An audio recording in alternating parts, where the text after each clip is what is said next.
All right, while everything is blossoming outside, you want to keep things green and growing inside as well. Now, if you're not known for your plant parenting abilities, well, we can turn that around with some tips to turn you into a houseplant pro.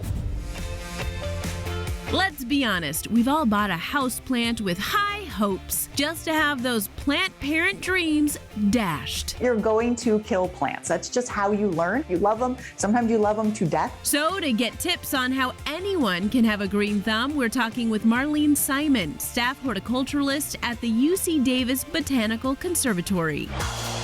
First up, how to properly water your houseplant. When they're wilting, they think they need watering, but in fact, when a plant is wilting, sometimes it's because you've overwatered it. Make sure you water so water flows out the bottom of the plant. That way you know you're getting the whole entire root system wet and there's water in there. So think of soil like a sponge. The roots are going to soak up that water from the soil. Plus you're leaching out any salts. Fertilizer's a salt. If you have hard water, that's a salt. So you want that to be flushed out. And stay away from putting rocks in the bottom of your pot. All you're doing is reducing the space that roots are going to be able to grow in. They want to grow in soil.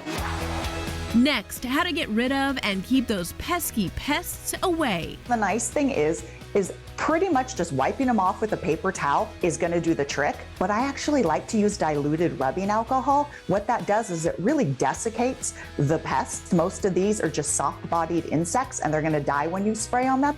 But you're going to have to do it a few times. But be careful not to go over the same leaf too much with the rubbing alcohol, as it can cause damage. A good alternative to alcohol is horticultural soap instead. And lastly, Marlene says to know your houseplant locations. An east window is ideal for a lot of houseplants. It's gentle sunlight. South window is great because you get a long length of day length.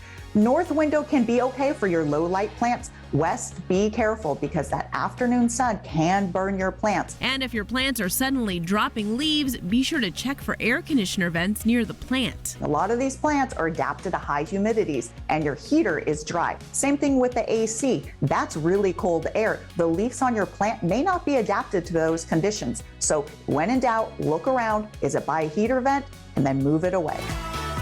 We are giving you tips to turn your thumb green and keep your house plants alive.